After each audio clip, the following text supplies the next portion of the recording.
Okay, King Henry, back here again in the workshop. Another mediocrely beautiful day in New Jersey. It looks so nice outside. It's actually pretty good. It's like 50 degrees, but anyway. So we have a cool video today. At least I hope it's cool. I'm testing out 4 different speakers because I want to find the perfect match for this super cool cabinet that I've got here from my friend and woodworking expert, Nexus Bow. So it's pretty cool. You can see I did a lot of cool little personalized touches for it. It's a Chaos wood cabinet. So we got this cool cabinet here from Nexus Bow, my friend and woodworking expert, and he's added some really cool touches to it.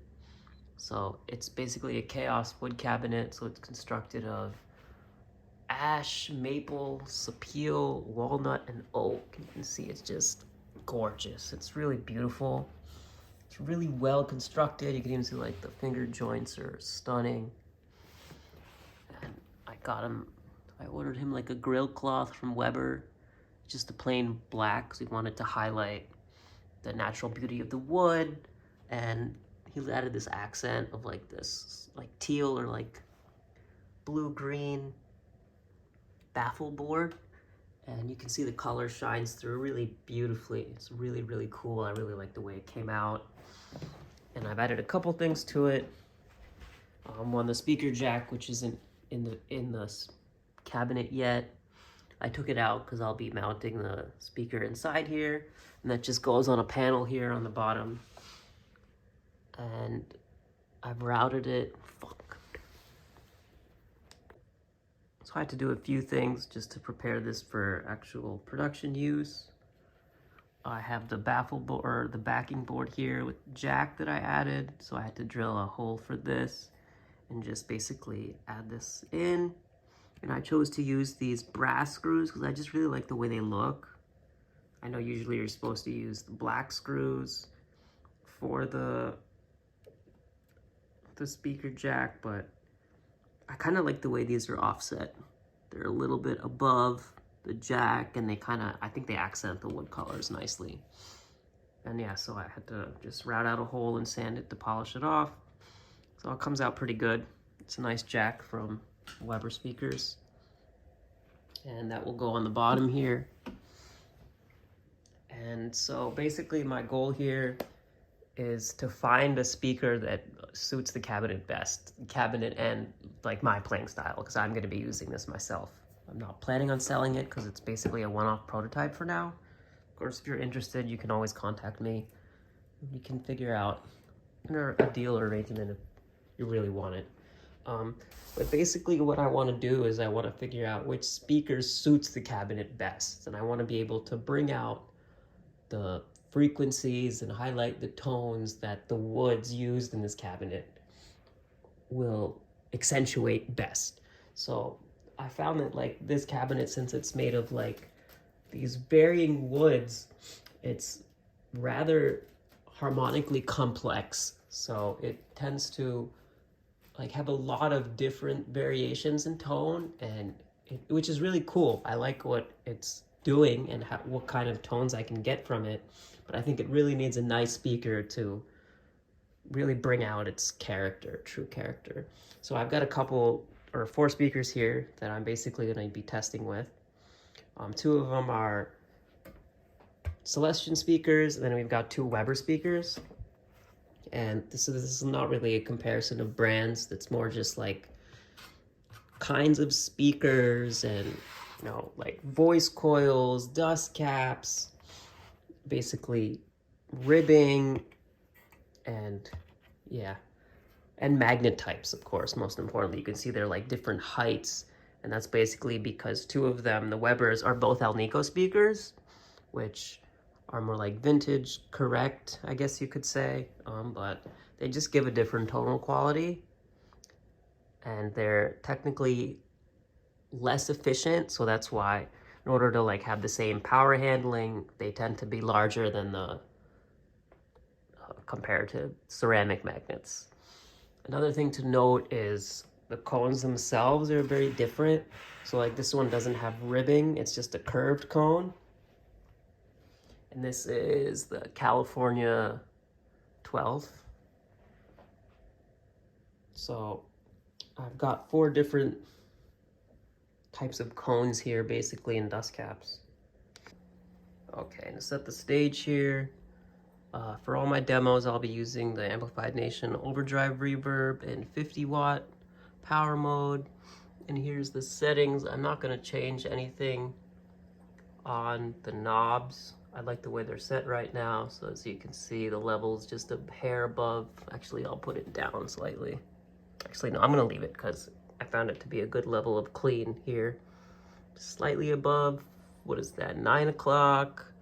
Treble, middle, and bass, slightly past noon, maybe around 1 o'clock for the bass. And send and return both around 9 o'clock. I don't want too much reverb, so I'll just leave it there. And I have the bright switch engaged, mid switch engaged, and it's in rock mode. Volume also at about 9 o'clock. And I'm using the NOR input, not the FET, because I found that the FET input like breaks up a little bit too soon. And I want to give like a nice comparison of both clean and overdrive, and the ratio knobs are both at about like 11, maybe 10 to 11 for both the overdrive and the clean channel. And you can see this is actually my favorite part of the amp. Taylor Cox does an amazing job, and I got this cool little, the Joker knobs, I call it, the green and the purple in the back. I think it looks way cooler than just purple all over, so it's pretty sweet. Yeah, and then as far as pedals are going, here's my pedal board. Just pan down. So yeah, sorry about I'm not gonna be using the Julia, but that light just keeps flickering. It's great. I get a lot of dreams about being in a nightclub because of the strobing all night long in a dark room. But anyways, so what I'll be using for this, I got my Strobo Stomp, but it's just a tuner, but it's in buffered mode, and I find buffered bypass mode, which I find helps reduce some of the like noise from signal attenuation. I do notice like a cleaner tone when I put it in buffered bypass mode, so that's why I mentioned that. And I have my steel string clean drive, which I may use. I'll probably use it just to see if I can hit like edge of breakup tones for each of the speakers, just to compare. And then I'm also going to be using my dualist, which is a king tone pedal, and you can see the settings here. I have the heavy hand pretty driven, and that's in fat mode. And then I have the string singer like around noon, and here's the volume and tones for that relatively. So I want like a little bit of a more fat sound, so I have the tone slightly down. Actually, I'll put a little more, just so they're like exactly opposite, and I'll keep the volume like here. Yeah, I love this pedal. It's really cool. It gives like basically like it's like a tube screamer on steroids more or less, and it gives you a lot more tone shaping options with the fat stock and glass switch. And I forget how I have the dip switches set, but I can check later and post about that. And then I'll be switching to the overdrive channel. I won't actually be using. I'll decide while I'm playing pretty much after I run to the first speaker. But my plan is basically to use the steel string clean drive to test edge of breakup, and I have my compressor on at all times, the Keeley compressor, and I'll be using the dualist to try a couple different overdrive tones. So here we go. And up first we have the Vintage 30. So I'll just be connecting this up. Here we go. Okay, so originally I wanted to use my American Deluxe Fat Strat, but it wasn't staying in tune. So I'll have to use this instead. It's pretty cool. I like this thing. It's Fender 66. I forget what year it is, but it's pretty easy to find out because it was like very limited. It was like a part of their alternate reality series, so it's pretty sweet. It's got like a Jaguar or jazz bass shaped body with this interesting pick guard and a really unique pickup configuration. It's got 2 Tele single coils, and I'm not sure which humbucker's in the bridge, but it's a humbucker. So it should hopefully give me some good clean, high gain sounds, as it were, like no hum. So let's go.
Okay, so it's the final product. A bit mediocre, but it's okay. I'm not selling this cabinet. And it's my first prototype. I'm pretty proud of it.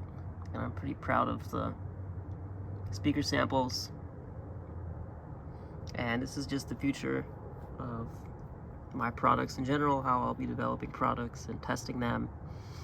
And to keep in mind, I guess final thoughts on this is my speaker selection at the end of the day isn't in the cabinet right now because I didn't want to leave it there while burning the wood. So anyway, my final thoughts are I'm using the CD123, which was speaker number 3, I believe, in the demos. And why I'm doing that is really, it comes down to personal preference and what I'm going to be using it for. I think probably the Creamback sounds the best with this cabinet, and for all the tones in general, I think it definitely handles overdrive the best, that it has a nice edge of breakup tonality, and it does have a lot of singing lead characteristics to it that are really good. But I already have a Creamback in my Amplified Nation oversized 112 there, and that's a little bit extra oversized than this cabinet. Like there's a little bit more width, so I think it sounds different, not necessarily better. I think it's hard to say definitively any one thing sounds better or worse, but it sounds different, and I like the way that sounds, and I don't want too much of the same tone. So what I plan on using this for is a lot more like Fender type clean sounds and less gain. Probably play like a little bit of blues rock, country rock, songs with my dad, and he plays a lot of Chet Atkins and Mark Knopfler. So I think for that, this is going to sound great with the CV123. So yeah, that's been the demo, and I hope you guys enjoyed it. And I'll get better at branding and using my branding iron. But that's the best I'll get for now. Happy New Year.